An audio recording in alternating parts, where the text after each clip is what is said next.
জমিতে ফসল উৎপাদনে ব্যস্ত কৃষক। তবে এবছর সারের সংকট ও বাড়তি দাম নিয়ে কপালে দুশ্চিন্তার ভাঁজ। কুষ্টিয়া, মেহেরপুর, নাটোর সহ দেশের বিভিন্ন জেলায় কৃত্রিম সংকট দেখিয়ে সারের দাম বাড়াচ্ছেন ডিলাররা। প্রতি বস্তা টিএসপি ও ইউরিয়া সারের সরকারি মূল্য ১,৩৫০ টাকা, কিন্তু কৃষকদের টিএসপি ১,৬০০ টাকায় ও ইউরিয়া সার কিনতে হচ্ছে ১,৬৫০ টাকারও বেশি দিয়ে।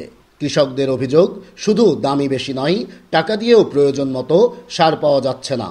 সার আছে যেভাবে সার দিচ্ছে সেভাবে তো আমার চাষ করা হয় না। প্রতি বিঘাট আছে লাগে আছে গা ৪০-৪৫ কেজি, সেন দোকানে গেলে বা সার পাশ আছে গা ওই ১৫-২০ এরকম করে দেয়। সরকারের দামে আমরা তো সার পাচ্ছি না। সরকারের দাম হলো ১৩৫০ টাকা, তাও আমরা পাচ্ছি না। আর নেচ্ছে হলো ১৭০০ টাকা বাস্তা মরক্কো। আর বাংলাদেশের টিএসপিটা নিয়েছে ২২০০। এরা সার আগে দিতে হলো ১২০০ করে, এখন নিয়েছে ১৩৫০ করে।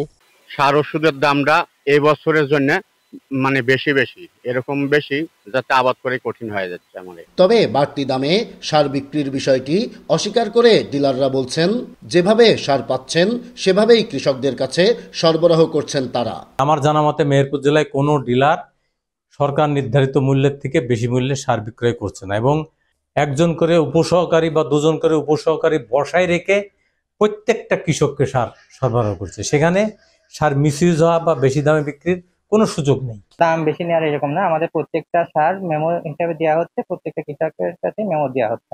সারের মতো গুরুত্বপূর্ণ কৃষি উপকরণের সরবরাহ নিয়ে কোনো নজরদারি নেই কৃষি বিভাগের। উল্টো তারা বলছেন, সার নিয়ে কোনো সংকট নেই। আমরা কৃষি বিভাগ থেকে সার্বক্ষণিক আমাদের জেলা, উপজেলা এবং আমাদের উপসহকারী যারা আছে তারা সার্বক্ষণিকভাবে আমরা ডিলারদেরকে মনিটরিং করতেছি। আমরা আশা করি সারের কোনো সংকট হবে না। সারের আপাতত এই মুহূর্তে কোনো সংকট নেই। কোনো কারণে কোথাও কোনো ঘাটতি দেখা দিলে সে ব্যাপারে আমরা তাৎক্ষণিক ব্যবস্থা গ্রহণ করব।